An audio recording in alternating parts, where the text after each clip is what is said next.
Question number कौन सा है 2। 4 सेंटीमीटर, 5 सेंटीमीटर और 6 सेंटीमीटर भुजा वाले त्रिभुज की रचना कीजिए। सबसे पहले तो हम क्या करेंगे, एक त्रिभुज की रचना करेंगे जिसकी भुजाएं 3, 4 और 5 सेंटीमीटर, ठीक है ना। 3, 4, 5 और 6 सेंटीमीटर। फिर इस त्रिभुज के समरूप एक और त्रिभुज की रचना करेंगे जिसकी भुजाएं इस त्रिभुज की भुजाओं के कितनी गुनी हो, 2/3 गुनी, ठीक है ना। तो ध्यान से देखो, पहले हम क्या करेंगे, त्रिभुज एबीसी बनाएंगे जिसकी भुजाएं 3, 4 और 5, 4, 5 और 6 सेंटीमीटर है, ठीक। तो हम इनमें से कोई भी एक भुजा खींच देते हैं। कौन सी भुजा खींचूं, सपोज के लिए 4 सेंटीमीटर। या कोशिश करो कि सबसे बड़ी भुजा खींच दो।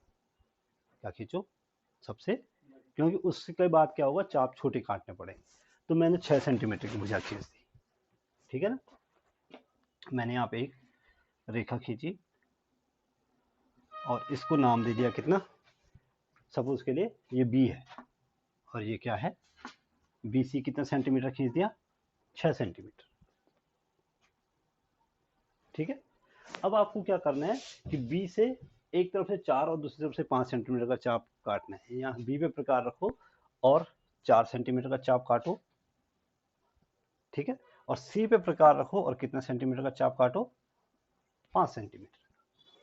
बी से 4 सेंटीमीटर, सी से 5 सेंटीमीटर। अब इनको मिला दो,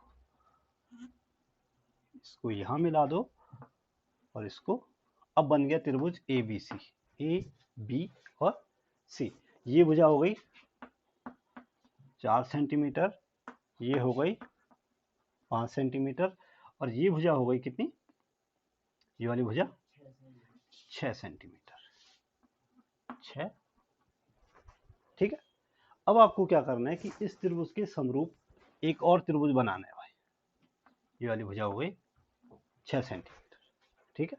इस त्रिभुज के समरूप एक और त्रिभुज बनाना है जिसकी भुजा इस त्रिभुज की भुजा की 2/3 गुनी हो। ध्यान से देखो, अनुपात जो 2/3 है वो 1 से छोटी है। 1 से क्या है, जिसका हर बड़ा है ना, भिन्न का हर अगर अंश से बड़ा है तो भिन्न 1 से छोटी होगी, ठीक है। तो इसका मतलब जो दिया गया त्रिभुज होगा वो इस त्रिभुज से छोटा होगा, ठीक। तो अब आपको क्या करना है कि 2/3 यानी 2:3 हो, 2 अनुपात। तो हमें क्या करना है कि एक बी पर कोई भी न्यूनकोण बनाते हुए कोई भी एक रेखा खींच देना है। सपोज के लिए कितना, बी एक्स। क्या खींच दी, बी और एक्स खींच दी, खींच दिया। अब मुझे क्या करना है कि हर, अगर हर बड़ा है तो हर के बराबर क्या करना है, इसमें चाप काटने। अभी हर कितना है, 3, तो मुझे इस पे 3 चाप काटना है, 1, 2, 3। इसको मैं नाम ले रहा हूँ S1, S2 और 3 चाप काट दिए मैंने। कोई दिक्कत होगी, बिल्कुल बराबर दूरी के हैं। यहाँ पे प्रकार रखा, यहाँ पे काटा, यहाँ पे प्रकार रखा, यहाँ पे काटा, यहाँ पे प्रकार रखा, 3 चाप काट दिए, ठीक। अब S13 को जो है C से मिला देना है, S3 को, सॉरी, S3 को किससे मिला देना है, ठीक है। अब S3C के समांतर S2 से, देखो 2/3 है ना, 2/, तो S2 से ठीक इसके समांतर एक रेखा खींच देनी है। अब कैसे खींचेंगे, देखो यहाँ पे प्रकार रखा, यहाँ पे कोई भी किसी भी दूरी का एक क्या काटा, चाप, वही चाप बिल्कुल 2 पे भी काटा, उसी दूरी का। फिर इस चाप की दूरी भरी यहाँ से लेकर यहाँ तक की और यहाँ पे प्रकार रखे और हम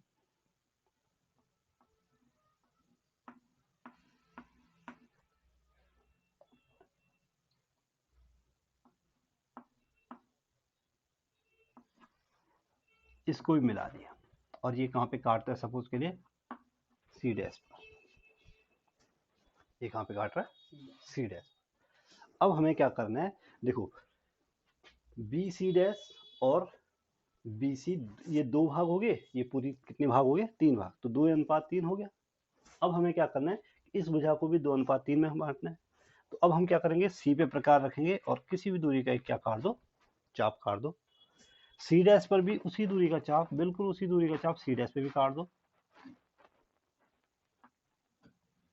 और इस चाप के बीच की दूरी भरो, इस चाप के बीच की दूरी, और सी डैश से इसको मिला दो भाई।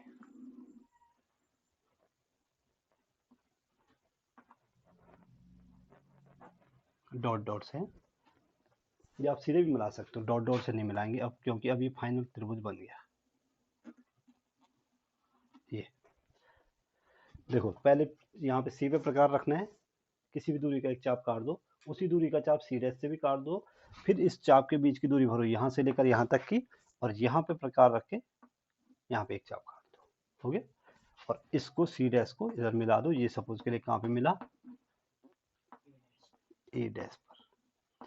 तो जो त्रिभुज ए डैश बी सी डैश होगा, वो उसकी जो भुजाएं होंगी त्रिभुज ए बी सी की भुजाओं की 2/3 गुनी होंगी, ठीक है ना, और 2/3 गुनी होगी। और ये जो त्रिभुज ए डैश बी सी डैश है, वो त्रिभुज ए बी सी के समरूप भी होगा भाई। वही बात समझ, आसान है, ठीक है। तो रचना के पद जरूर लिखो, रचना के पद में सबसे पहला पद क्या किया हमने, BC बराबर कितना खींचा, 6 सेंटीमीटर रेखा खंड खींचा। BC कितना सेंटीमीटर खींचा, 6 सेंटीमीटर, ठीक है। सेकंड स्टेप में हमने क्या किया, B से कितना सेंटीमीटर, B से एक तरफ से 4 दूसरी तरफ 5, B से 4 सेंटीमीटर, तथा C से कितना 5 सेंटीमीटर के चाप काटे, जो कि एक दूसरे को कहाँ पे काट रहे हैं भाई, एक दूसरे को ए पर काटते हैं, एक दूसरे को ए पर, ठीक है। अब ए बी तथा ए सी को मिला है, थर्ड स्टेप में ए बी तथा ए सी को मिलाया, ए सी को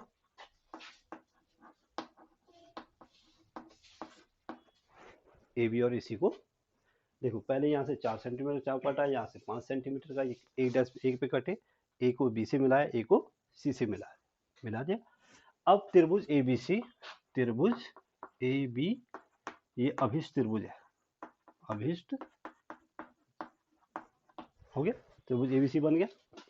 अब हमें क्या करना है, त्रिभुज ए बी सी के समरूप ऐसा त्रिभुज की रचना करनी है जिसकी भुजा इसकी भुजा की संगत भुजाओं की कितनी गुनी हो, 2/3 गुनी हो। तो अब हमने क्या किया, चौथे स्टेप में बी पर न्यून कोण बनाती रेखा, न्यून कोण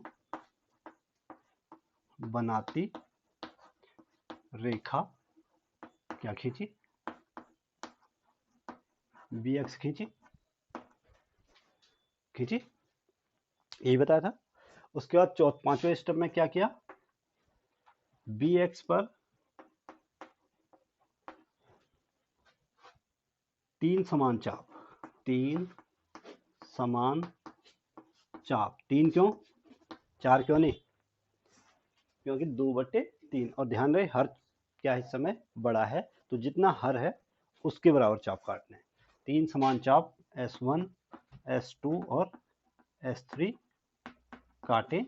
पांचवें स्टेप में हमने, छठे स्टेप में नहीं, ये चौथा था, ये पांचवा, ये छठा स्टेप, बी S3 को कहां से मिलाया, S3C को मिलाया।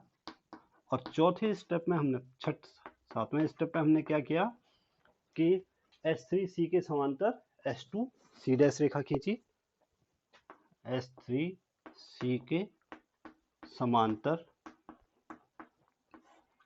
S2 से रेखा खींची, जो कि BC को कहां पे काटती है, BC को C डैश पर काटती है, S2 से खींची जो कि BC को कहां पे काटती है, C डैश पर काट रही है। अब आपने क्या किया सातवें स्टेप में, आठवें स्टेप में अपना क्या करना है कि C डैश से CA के समांतर रेखा खींची, CA के समांतर रेखा खींची, जो कि AB को कहां पे काट रही है भाई, ए बी को ए डैश पर काटती है, ए डैश पर मिलती है या काटती है या प्रतिच्छेद करती है, एक ही बात है सारी चीजें। ए बी को कहाँ पे मिलती है। और त्रिभुज ए डैश बी डैश लास्ट में, इसलिए त्रिभुज ए डैश बी सी डैश अभिष्ट त्रिभुज है, अभिष्ट त्रिभुज है जो कि त्रिभुज ए बी सी के क्या है भाई, समरूप है, तथा जिसकी भुजाएं, तथा जिसकी भुजाएं त्रिभुज ए बी सी की संगत भुजाओं की कितनी गुनी होगी, 2/3 गुनी है। ये तुम्हारा प्रश्न होगा, 4 नंबर में पूछे जाता है और इम्पोर्टेंट है, ठीक है, आ जाएगी। तो ये क्वेश्चन नंबर 2 है, हो गया।